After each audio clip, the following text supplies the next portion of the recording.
if we just look at the nuance of Nietzsche's thought, the idea he first introduced and thus spoke Zarathustra of the Übermensch.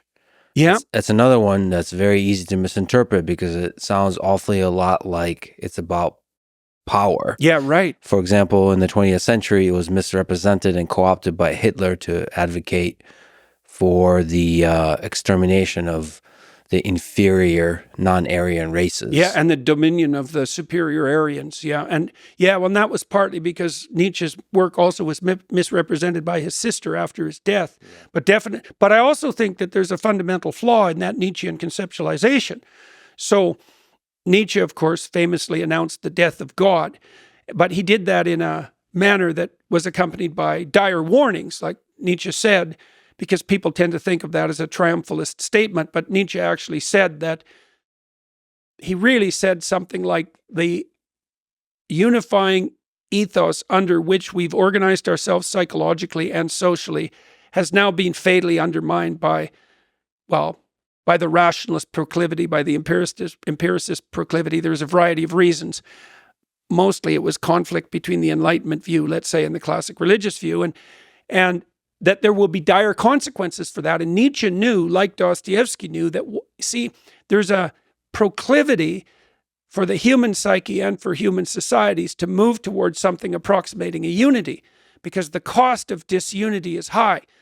Fractionation of your goals, so that means you're less motivated to move forward than you might be because there's many things competing for your attention, and also anxiety, because anxiety actually signals something like goal conflict.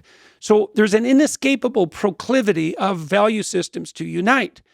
Now, if you kill the thing that's uniting them, that's the death of God, they either fractionate and you get confusion, anxiety, and hopelessness, or you get social disunity, or something else arises out of the abyss to constitute that unifying force. And Nietzsche said specifically that he believed that one of those manifestations would be that of communism, and that would kill, he said this in Will to Power, that would kill tens of millions of people in the upcoming 20th century. Like he could see that coming 50 years earlier, and Dostoevsky did the same thing in his book, The Demons. So this is the thing that the a-religious have to contend with. It's a real conundrum because, you could dispute the idea that our value systems tend towards a unity, and society does as well, because otherwise we're disunified. But the cost of that disunity, as I said, is goal confusion, anxiety, and hopelessness. So it's like a real cost.